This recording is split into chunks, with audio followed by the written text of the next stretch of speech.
Halloween's 2 months ago, mate. You're a bit late.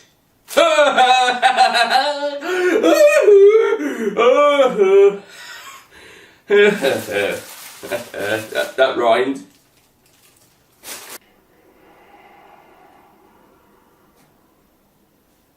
Eat my salad!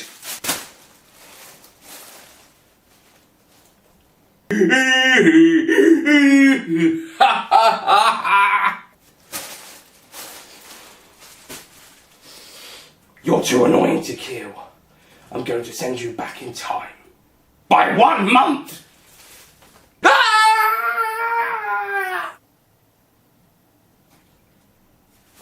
I couldn't let this review pass and not do the most popular 13th Doctor meme. Benny! Benny! Benny! No, not that one. Eat my salad! No, not that one either, although that is in this episode. You're doing it, mate! You're doing it! That's it. You're doing it, mate!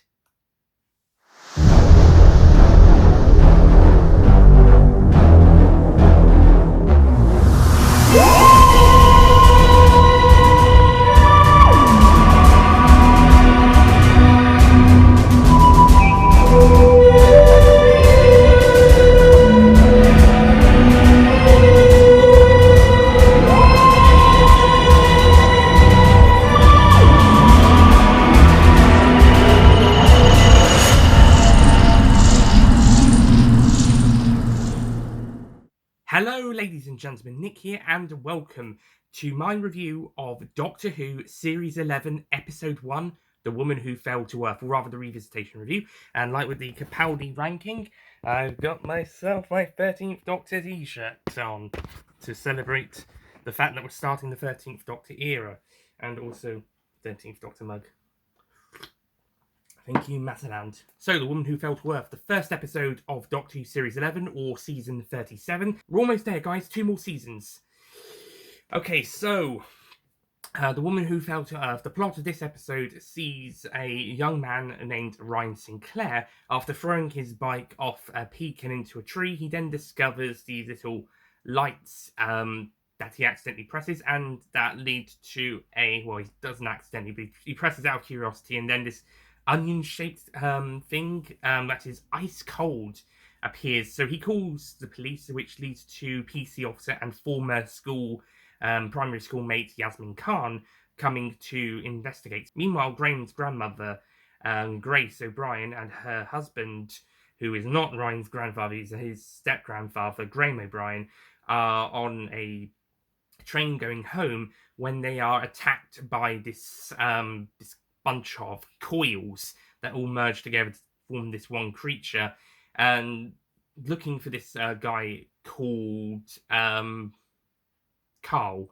This guy called Carl, who is also on this train. Thankfully, they are saved by a woman crashing into the train and stopping the coil from going really near them. However, the coil does put some stuff into the woman and into Grace and Graham, and also into Ryan and Yaz, who also turn up at the scene to see what's going on, but not Carl, for reasons that will be explained later. Anyway, this woman is in fact the Doctor, although she can't remember the fact she's called the Doctor at this point. It's a post-regeneration story. Something like this is going to happen. So the Doctor, played by Jodie Whittaker, goes to investigate what's going on across the city and asks for help from Ryan, Yaz, Grace and Graham. And they go off to try and find out what's going on and to also investigate what Ryan found, but it has been mysteriously moved by this guy who's trying to find his lost sister who was taken, and it's soon revealed that an alien from the Stenza race had taken her as part of as a trophy, as the prize of a hunt that gets them to become leaders of their race.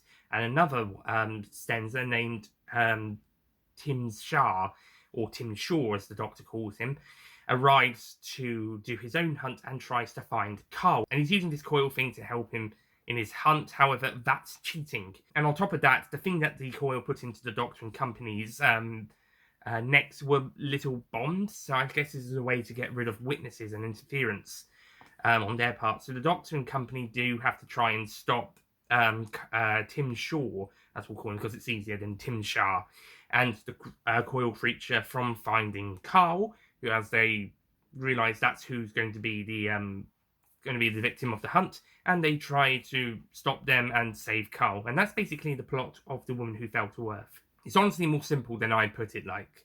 Okay, so The Woman Who Fell to Earth. This is honestly a really great story. This is a brilliant story. Yeah, it's a little bit slow in pace, but it's a nice, calm slow. It's a bit like The 11th Hour.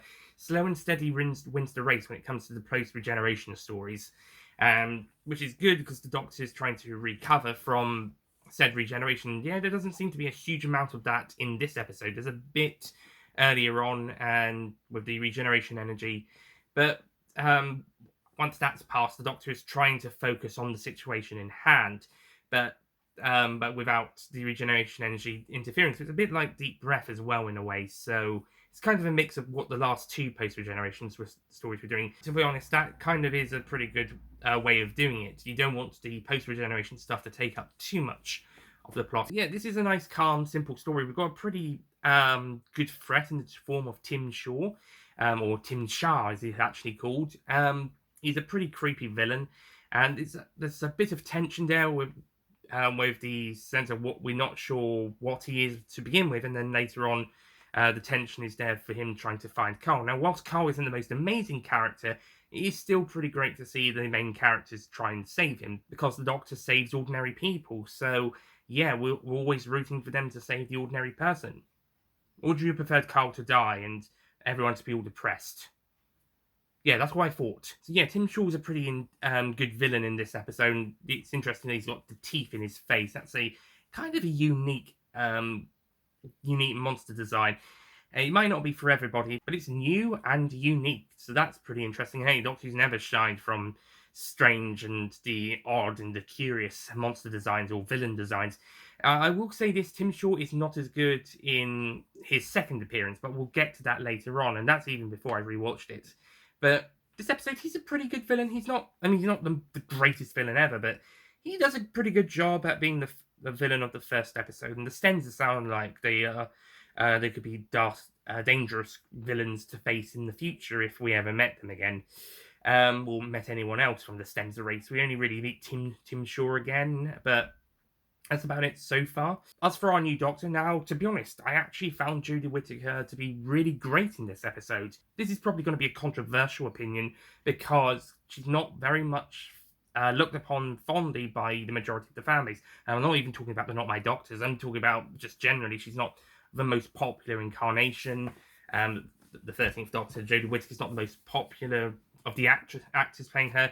She's arguably the weakest of the actors to play the Doctor, which is a shame to say. But that being said, in this episode, she actually felt like she really was going for it. It was a really great performance of this person who's unsure of themselves, and then finding their feet and becoming the person they remember themselves to be. Once they've remembered who they are, they know exactly who they're supposed to be.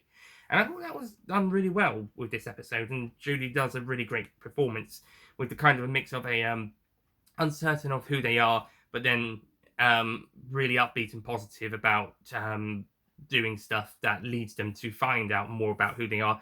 This is separate from a certain other who am I sort of storyline we'll get later on in the Whittaker era. So this time around, it's a bit more effective. The other one's more of an identity crisis thing, whilst this one's a bit more like, damn, I've got a bit of amnesia. Oh, I'm sure I'll remember later. Sort of thing. And yeah, I honestly think Jodie is pretty great in this episode, and the 13th Doctor is great. Yeah, she doesn't, hit it straight away, but over the course of the episode, she gets a bit more doctory. But even before that, I still thought it was really good to begin with. Will it stay like this? Probably not, but I still think it was a very good start. As for the supporting cast, starting with my favourite member of the supporting cast, and the only one not to become a regular companion, Grace. I'm going with Grace first because she's my favourite. She's just a great character, and she honestly would have been a fantastic companion. However, that would not be. Played by the lovely Sharon D. Clarke. Grace is a more tougher type of character, but also a nice supportive character. She's the grandmother of Ryan and also the wife of Graham, and both she shows some strong motherly parental figure stuff towards Ryan, but also some fun romantic stuff with Graham. And on top of that, she's just a great character to watch on screen. She's such a fun character, and like I said, not really much of a nonsense-taking character. She's no nonsense, and a pretty strong character. And what happens to her later is pretty sad, really. It's quite a sad moment, but I'll get more into that later. I'll go on to my least favourite of the characters next. I do have to admit it is Ryan. I mean, he does have a good arc in Series 11, a good character arc, but out of the three characters, he's probably the weakest in terms of, well, actually, in characterization, he becomes the weakest in Series 12, but Series 11, he's a good he's an alright character. I think he's okay. You got some information about him being dyslexia and not being able to ride a bike and being scared of heights, but we don't really go too much into depth with him. And I think the problem is because we're trying to flesh out 5 new characters. One of them's not even going to go past this episode. That is a big problem. We've got 5 main characters who are all trying to flesh out and all trying to find the personalities of, so much so that one of them gets lost in the mix, and that is, of course, Yasmin Khan, but more on her in a second. I do think Tosin Cole does a decent performance, but I don't think he's that particularly great in the role. He tries, but he's not that great. Maybe this is how he's being directed or how he's been told to act, but ultimately he's probably the weakest of the actors of the companions. Whilst on the other hand, we've got Mandip Gill, who's really great as Yasmin Khan. However, until Series 12 comes around, Yasmin Khan's a bit of a blank slate in places. I mean, maybe not as much as Clara in Series 7 Part 2, arguably. But there isn't a huge amount to her in places. She's got some family stuff coming up later on in the series, but we don't really know too much about her personality outside of what we're seeing on screen. But we don't really know what she's like that much. It's only once we get to Series 12 that we start to see some character growth as well as some character backstory. That being said, it is pretty great to have a Muslim companion in the series. So Muslims who are watching the series and seeing Yasmin as a representation of them, they'll be very happy, which is always good. And finally, we come to the best companion and the second best character, Graham O'Brien, played by the fantastic Bradley Walsh. And once Grace sadly goes, Graham becomes the best character. Bradley Walsh, believe it or not, people didn't think he was going to be very good as the companion because he was a TV personality and presenter, even though he had done quite a bit of acting. This is the 3rd time people have said something like this, and they've always been proven wrong, unless they generally don't like him. But we had this with Catherine Tate, and we had this with Matt Lucas, both of which people didn't think they were going to do very good as serious companion roles, and yet they blew it out of the water, and so does Bradley Walsh. In fact, Bradley Walsh delivers some of the most dramatic performances of the entire series, mostly in Series 11, but also some Series 12 stuff as well. He is just fantastic. That's not to say he's not comedic either. He's got some funny moments too, but he's just fantastic. Yeah, both the comedy and the serious moments, especially in this episode where he does Grace's funeral eulogy. That is some fantastic dramatic performance from Bradley Walsh, and we can definitely believe that this guy has lost his wife, and that he wasn't with for very long due to the they only had a few years marriage before she passed. And you can definitely feel the character within Bradley Walsh. So Bradley Walsh once again knocks it out the park. You would think after Bradley Walsh being so great in this series and in Series 12, people would honestly have learnt their lesson. But no, we got the same thing again happening in Series 13, or prior to Series 13 airing, with John Bishop as Dan. So the companions are a bit of a mixed bag. I really like Graham. He's a great character. We don't go into a huge amount of backstory, but we do learn a bit towards the end. But to be honest, with Bradley Walsh being such fun and so entertaining, that's fine. And with the story arc that he's going to be going on as well in the series, it's fine. It's a simple start for him, but not too overblown, which is fine. As for Yaz, she's basically a bit of a bland start. She's just there, really. But Mandip Gill does a very good job, and Ryan's got a great character arc that is starting off. But the fact we're developing 5 main characters in this episode does kind of it is uncertain where to focus on. And whilst Ryan probably gets the most focus of the companions in this episode, it's still not huge stuff, but he will go on an arc. But Totten Cole isn't that amazing. Oh yeah, and Sharon Clark is awesome, and so is Grace. It is sad to see Grace die as she's trying to help stop the coil creature and trying to zap it, but in the process she gets zapped by it and falls from a crane to the ground, which gives the title of this episode a double meaning. as it refers to the woman who fell to Earth could be either the Doctor crashing onto the train, falling from her TARDIS, see the end of Twice Upon a Time, or Grace falling from the crane. And honestly, this is an episode which does show the consequences of someone actually dying. And unlike a Stephen Moffat script, it doesn't attempt to resurrect Grace, and it won't do that in the series. We mostly get a kind of a ghost rather thing in the episode, and also a creature trying to take her form in a later episode. But yeah, it's not gonna be doing a Moffat thing where they'll try and bring her back in some clever sciencey fashion, or just kill her off for no reason just to bring them back. But no, it's actual. We actually have someone die in the first episode who means something to the main characters, including ones who weren't family.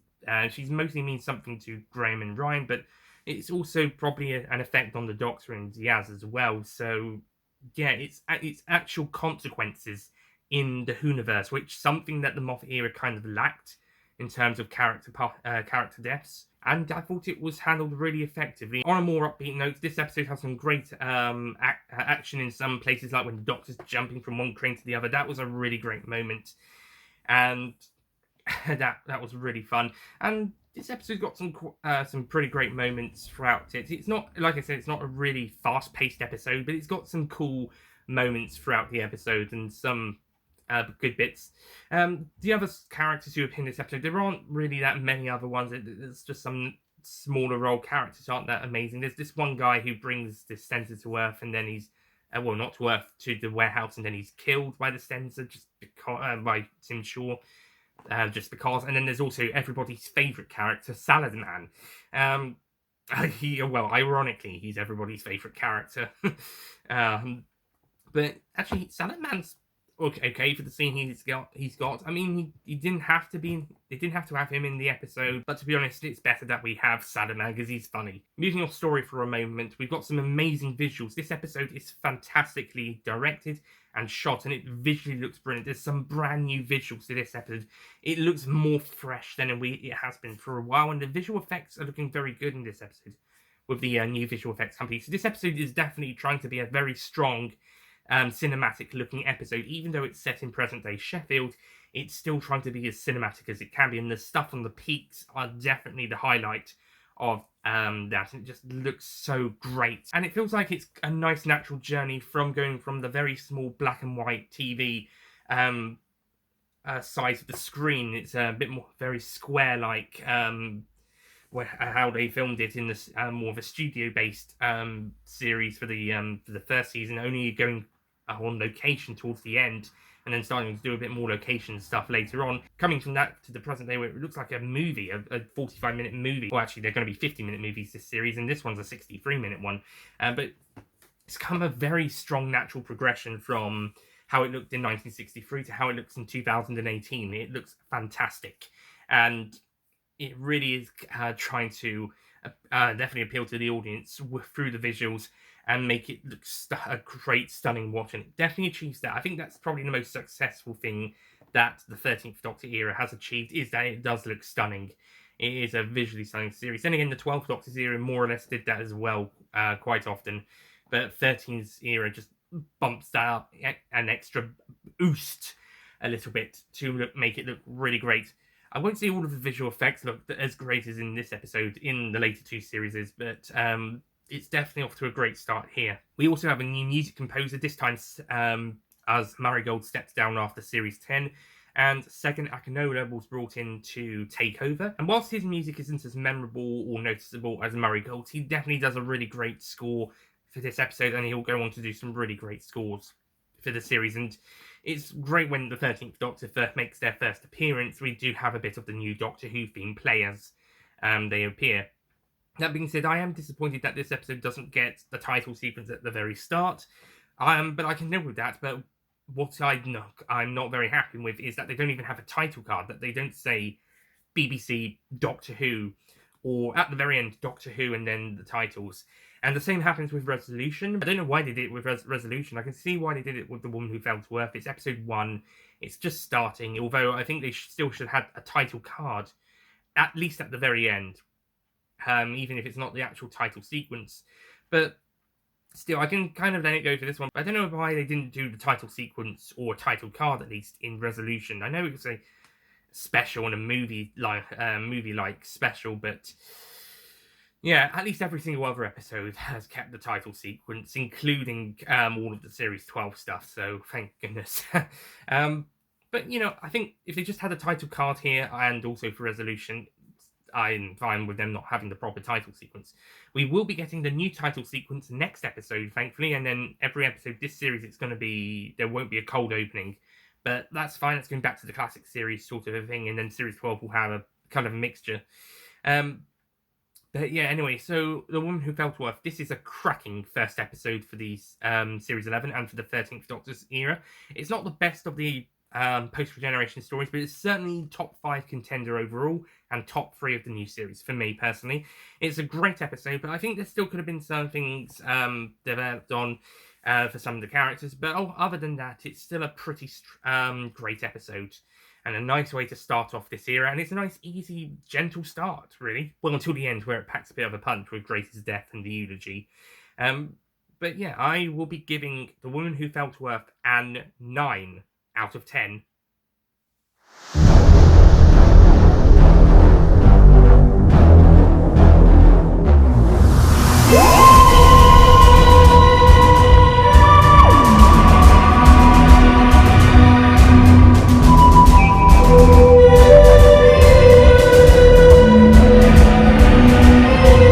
Yeah, I'm being bloody serious, and this is the same score from 2018.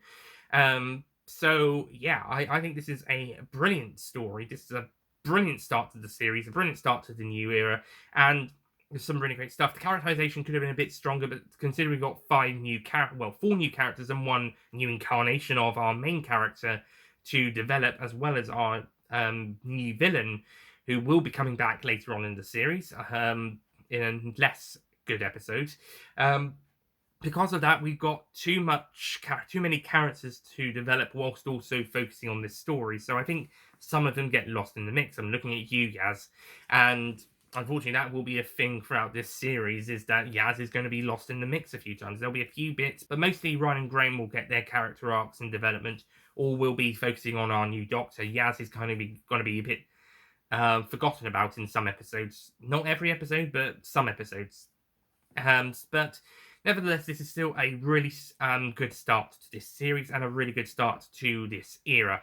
Also, a really great cliffhanger that nicely ends the episode and leaves us waiting to see what happens next in the following episodes. This is how you do a cliffhanger at the end of the first episode, leading into a second episode, and they're not a 2-part story. They're both single-part stories. So once again, a really great start to this series. So, thank you for watching. Please don't crucify me for my opinions of this series. Depending on what side of the argument you're on, you could be someone who's overly in love with the series. Please don't crucify me for my negative points. But then again, you could be someone who's overly in hatred of this series. Please don't crucify me for my positive points. I'm trying to be equal. I'm trying to be fair. That's the whole point of a review. You have to be fair and you have to be critical. I can't just go, I like this because the 13th Doctor's a woman and they've got companions of different race and genders and it's kind of a nice 50-50 balance. But I can't go, I hate this for the exact same bloody reasons. I am going to be fair and I'm going to be critical. I'm going to have my opinions and my thoughts on the series, and that could be positive, negative, or somewhere in between. So please, everybody, let's not get into another bloody civil war over this, because it's 2021. This series will be 3 years old in the autumn. Jodie Whittaker's casting will be 4 years come the summer.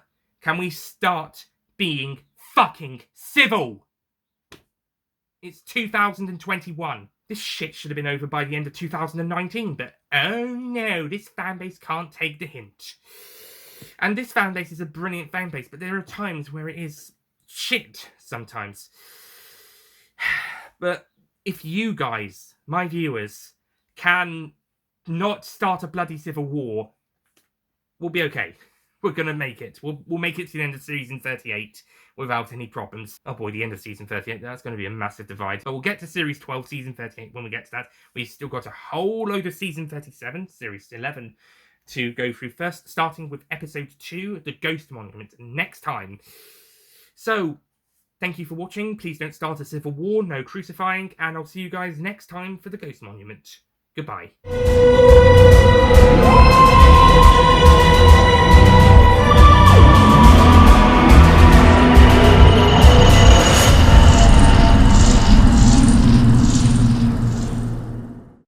Don't forget to click below to subscribe to the Nicholas Payne YouTube channel.